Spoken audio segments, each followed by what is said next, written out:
So, hi guys! Dito ako ngayon sa Marina Bay, malapit na sa Marina Bay Sands. Maganda pala to guys kasi doon kami nagstay sa The Fullerton Hotel. Tapos, okay, so ang ganda oh, malapit ka na. So, The Fullerton Hotel, meron siyang lusot sa ilalim. From The Fullerton Hotel, ayan, kita ba? Saan na ba? Ayun, The Fullerton Hotel, doon kami nagstay. So, meron siyang lusutan sa ilalim ng The Fullerton Hotel. Pag lusot mo dyan, doon ka na sa, dito ka na, yung view na yan, oh, ng Marina Bay na.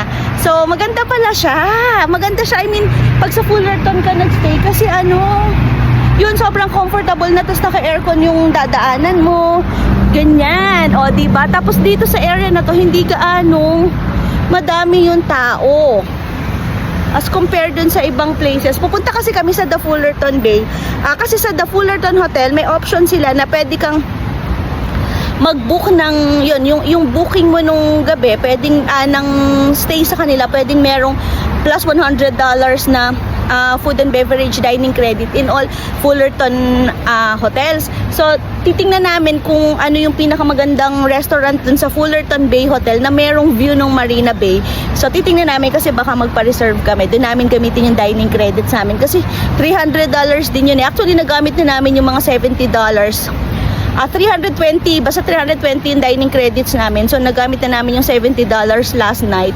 Ngayon, titingnan ko yung yung iba, kung saan namin pwedeng gamitin. Ayan o, ang ganda. Wala ganun tao, no? Walang ganong tao dito sa area na to. Unlike dun talaga, siguro sa Merlion yung marami. Pero hindi pa rin kami nakalapit sa Merlion. Pero yon, sige, punta muna kami ng Fullerton Bay Hotel.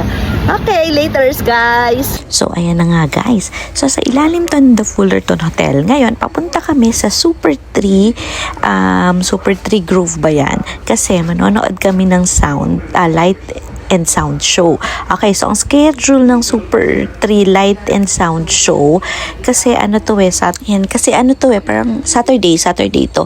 So kami, ang tinatarget naming oras ay 6:45 yung unang show nila, 6:45 PM. So ayun, yung Super 3 Light Show, malapit siya dun sa Garden by the Bay. So maglalakad lang kami guys. Tapos kasi hindi pa ako familiar dun sa MRT subway system eh. O yan, o diba?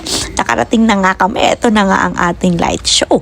O diba? Inalis ko lang yung music nito guys kasi kasi baka makopyright tayo. Pero ito na nga. So, ito na yung light show nila. Maganda siya. Promise. Parang mga 12 to 15 minutes siya yung mismong light show. Ang suggestion ko sa inyo guys, kung pupunta kayo dun sa light show, agahan nyo talaga. Kasi ang daming tao para makapwesto kayo nung magandang pwesto. Tapos Siya,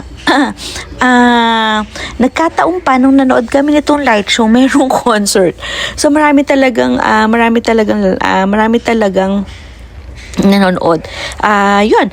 Tapos, after nito, pwede kayong dumiretso sa manood ng Marina Bay Spectra Show. So, light show naman din to, pero sa Marina Bay. Sa Marina Bay na area. Malapit lang siya, walking distance lang din talaga from sa Super 3. So, itong Super 3 guys, Super 3 light show, wag nyo tong imimiss ha pagka nagpunta kayo ng pag nagpunta kayo ng Singapore kasi free lang ito, isa to sa free attraction sila. Alam mo yung sa Singapore guys, medyo expensive lang siya yung accommodations, yung food, yun kasi syempre nga tayo bilang mga Filipino travelers medyo mas mababa yung pera, hindi pala medyo mababa talaga yung pera natin as compared to Singaporean dollars, kaya medyo masakit siya pag nag-travel ka. Pero ang maganda sa Singapore kasi may mga free attraction siya na hindi mo kailangan talaga na mag-spend para mabuo yung experience mo sa Singapore. So isa na nga dyan yung yung Spectra yung Super 3 light show. Tapos sa morning, pwede nyo rin puntahan yan kasi nakita din namin yan ng umaga, yung maliwanag. So maganda rin siya guys. At saka aside dyan, yun nga sa Marina Bay, minsan yung mga art show nila, yung mga museum nila, nagfi-free entrance din yan. So abang-abangan nyo lang. Tapos pagdating naman din sa city, pwede rin kayong pumunta sa Chinatown. Yan, masarap masarap yung food doon. Maraming mga Michelin na stores doon in dining areas. Tapos i-explore nyo rin kasi ito ang ginawa namin after nitong Super 3 show. Dumiretso kami kasi ang daming tao. So, ang dami talaga siksikan sa MRT, ganyan. So, ang ginawa namin, pumunta muna kami kumain kami sa Lau Pasat Hawker Center. So, yung Lau Pasat Hawker Center, sabi nila medyo pricey siya. Medyo pricey siya na hawker center as compared to other hawker centers sa Singapore. Pero okay naman na yung presyo niya kung traveler ka, tourists ka, nag-budget ka talaga. Kasi parang dun sa Lau Pasat ang nakain namin mga around mga $20. Kasi yung isang meal parang mga $7. Ganyan, $7-8. Tapos bumili ako ng soft drinks which is $2 each. At saka yung iba pa nilang drinks, may iba silang drinks yun mga lychee juice, ganyan. So, lychee juice, yung mga iba-ibang fruit juices. So, $2 yun. Tapos, yun nga, yung food nila mga $8. Nag-range siya sa $6 to $8 sa Lau Pasat. So, malapit lang din siya dito sa Super 3, yung place na pinagaganapan ng Super 3 show sa may Garden by the Base. Maganda din yung Garden by the Base pag umaga, guys. At saka, ang maganda pala dito, na-try din namin na mag-bike. So, may mga bike sa Singapore na i-rent mo lang siya. As in, may app siya, i-scan mo lang yung QR niya, tapos, kunyari magbayad ka lang ng 100 something, free ka na ng 5 rides for 3 days, parang ganyan. Tapos, yun, 100 something lang yun. So, pwede mo na yun ilibot sa city. Tapos, i-drop mo lang siya, iiwanan mo lang siya dun sa mga designated areas lang din. Tapos, i-scan mo lang din yung QR code niya para ma-mark na siya as a return. Ganun lang siya kadali. Tapos, dali naman din mag-Google Maps sa Singapore, tsaka sobrang disciplined. So fun siya, yun nga sabi ko, maraming mura and free activities na magagawa nyo sa city pa lang itself. Tapos ako kasi, ang ginawa ko, medyo pricey yung accommodation namin sa The Fullerton Hotel nga. Pero kasi pinili ko siya kasi katapat lang siya talaga ng Merlion and ng Marina Bay. So sobrang malapit lang siya. Hindi na ako mahirapan na mag-train, ganyan, mag-train or mag-bus papunta ng Merlion. Ang tricky din kasi, guys, sa Merlion kasi ang dami talaga palaging tao. So ang isip ko, yun, parang ang isip ko kasi if nakastay ka within talagang malapit lang sa area ng Merlion at ng Marina Bay, anytime pwede mo siyang puntahan. So katulad kami nakakuha kami ng shot sa Merlion na as in yung kaka-open lang nung water niya. Tapos walang tao. Mga around 7 a.m. yan. 7 a.m. kasi nag-open yung water ng Merlion. So, yun, parang mga quarter to 7, nandun na kami. Nag-bike lang kami galing sa hotel. Actually, pwede lang talaga walk kasi tawid lang talaga siya. Pero yun nga, pagdating namin doon, wala pang tao. So, naka-picture kami, naka-video kami ng maganda lang. Tapos dito naman sa Garden by the Base, walk lang din. Kaya din talaga siyang i-walk from the Fullerton Hotel. Yun yung reason bakit kinuha ko yung The Fullerton Hotel. Tapos ang maganda pa, may view ka rin ng Marina Bay from the hotel itself. Kaya maganda siya. Tapos ang maganda pa sa The Fullerton Hotel, although pricey siya, yung package na may kasama na siyang dining credit na which is $100. So parang pag kinompute mo, same lang din siya sa ibang hotels kasi yung booking namin for one night, yung pinakamurang room nila, 17,000. Tapos meron siyang 100 dining credit. So, $100 na dining credit. So, parang, nung time na yun, parang mga 4 naglalaro ng 4.8 to 4.9 yung Singaporean dollars, 49 pesos. So, yung 100 nun, mga 4.9. So, imagine niyo yung 17,000 minus 4.9. So, parang 12,000 na lang yung stay mo, accommodation.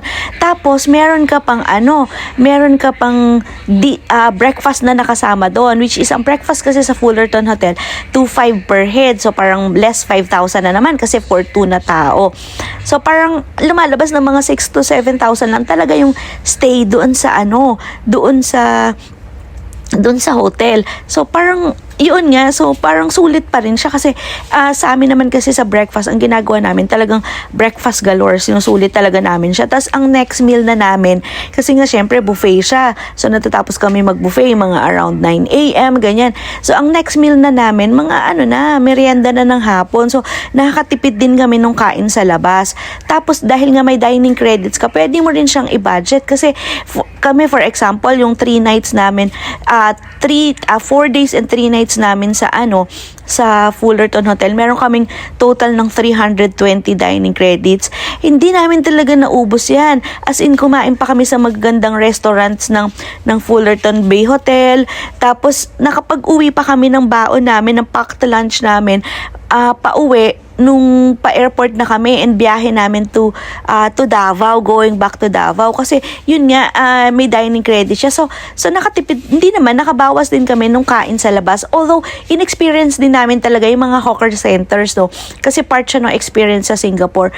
Pero yun nga, parang sa akin kasi yung location niya nasa center, hindi mo na kailangan mag-travel at makipag-unahan sa mga tao papunta sa Merlion, so parang sulit siya. Tapos accessible din siya sa iba-iba pang tourist spots. So sa paligid lang ng Fullerton Hotel, may bridge doon na iconic din. Tapos yung lalakaran mo itself, yung nearby areas niya, maganda, malinis talagang feel na feel mo na nasa ibang bansa ka. And ito pa, ang The Fullerton Hotel itself, guys, isa rin siyang icon ng Singapore kasi yung The Fullerton Hotel, siya yung isa siya sa historical and architectural building ng Singapore kasi dati siya yung unang-una pa talaga na post office nila. For several years, post office nila yan. Tapos naging din siya, naging trade area din siya nung mga as in mga 1800s pa. Yan yung yung kagandahan din ng Fullerton Hotel. Part siya ng history talaga ng Singapore. Natutunan ko yan kasi dun sa The Fullerton Hotel, meron silang parang tour within sa hotel itself kasi may mga area sa Fullerton Hotel na hindi mo ma-access if yung regular na nag-i-stay ka lang. So talagang for experience purposes, meron silang parang di naman masabi ko na museum itself. So may mga area sila na makikita mo dun talaga. Tapos ikikwento nila yung history ng Singapore. Natutunan ko nga history ng Singapore at saka yung paano naging important part ng Singapore yung The Fullerton Hotel. So maganda siya, ang fun nung experience din namin sa The Fullerton Hotel.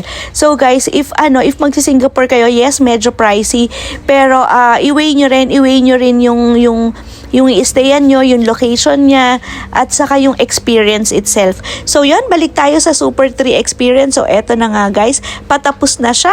At yun, maganda yung Super 3. Huwag nyo siyang i-miss out pagka nagpunta kayo ng Singapore. Okay? Abangan nyo yung mga next vlogs ko. Hindi ko lang nalagyan ng music kasi may copyright.